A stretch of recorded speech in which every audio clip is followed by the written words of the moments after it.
kaibigan, magandang araw sa today's video mga kaibigan. Nandito na naman tayo sa Barangay Laray, Consolacion, Cebu. Isa sa napinsala ng bagyong Tino.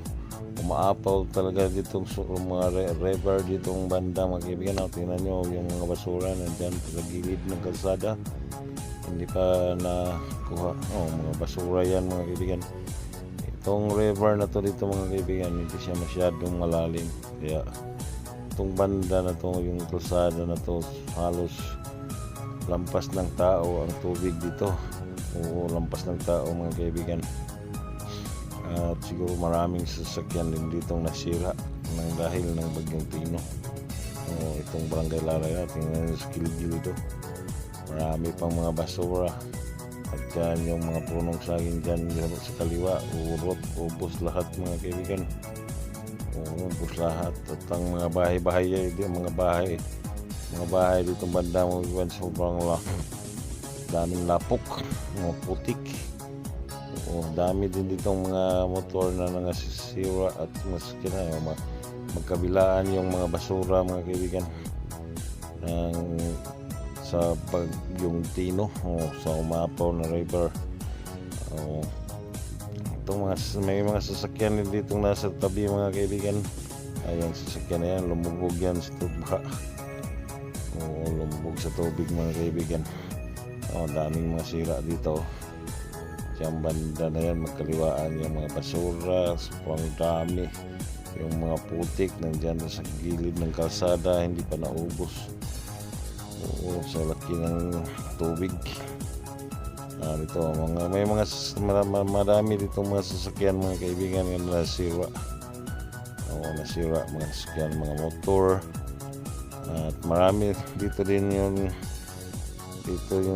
may mga hayop din nangamatay. Naanod ng baha. Naanod ng daw. Kaya mga motor na yan, sira na yan.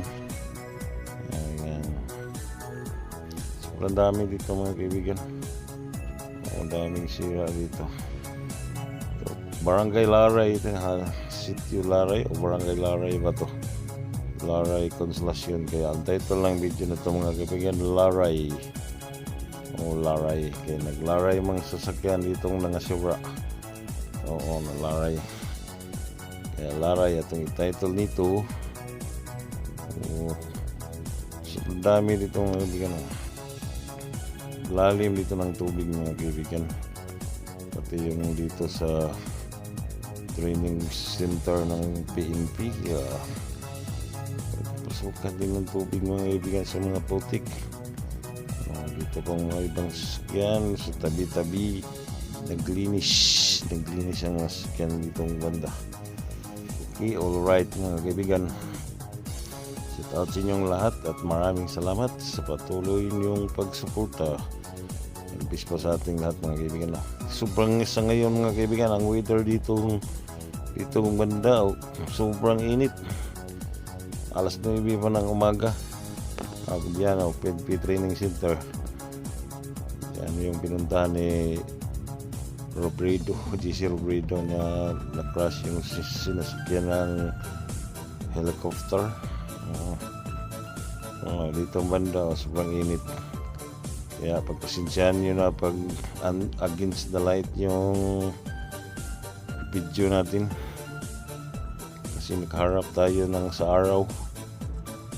Sa oras ngayon is 9 AM ng umaga. 9 AM ng umaga mga kaibigan. At November 18, 2025. Dito na tayong kaibigan sa part 2 siya ng Tayud Consolacion. Yung kanilang nadaanan natin Laray, ngayon Tayud Consolacion naman. Tayud Consolacion. Pagkainan dyan, wala pa masyadong kumakain kasi ang amaga pa. Shout out mga kaibigan. Against the light yung video natin. Kaya pasensya niyo kayo mga kaibigan. Hindi rin tomorrow masyadong mataas tong video na to mga kaibigan, kasi siguro nasa mga 8 minutes lang ito itong video na to. Kaya pasensya na po kayo kung medyo may makita kayong against the light. Dito na sobrang init kasi. Init po. Ang init. Ang init ditong banda mga kaibigan.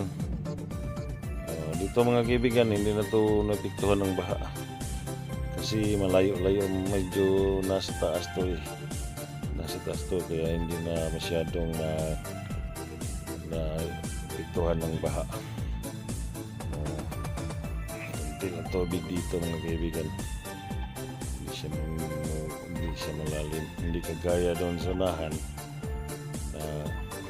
Yung nadaanan natin sobrang lampas ng tao. Dito siguro mga tubig dito mga ilang baywang ata. Hindi siya masyadong malalim dito mga kaibigan. Against the light. Light is over again.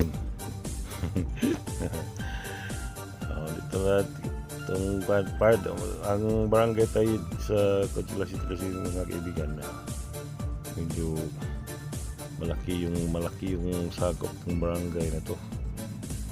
Malaking sakop niya, kaya medyo matagal-tagalan tayo dito ko na to tatapusin sa siguro paglabas na natin sa mga kaibigan sa kalsada noon sa papuntang kasi malaki yung tayod eh, kaya malapit-lapit na tayo makarating sa highway.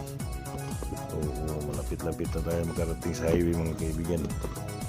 Kaya konting tiis na lang, makarating na tayo sa highway crossing.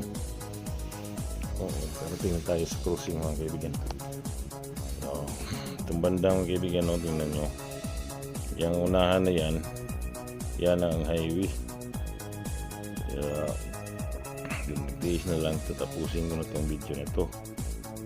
Yan mayroon ng mga sasakyan na kita tayo, patawid tayo doon sa kabila, doon sa unahan, patawid tayo sa gitna, doon sa unahan mga kaibigan, patawid tayo kasi doon yung pupuntahan namin. At siguro ang laki ng sasakyan.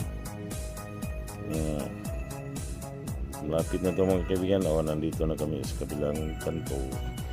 Kaya hanggang dito na lang itong video na ito mga kaibigan. Maraming salamat sa inyong support. God bless you all. Bye bye. Thank you.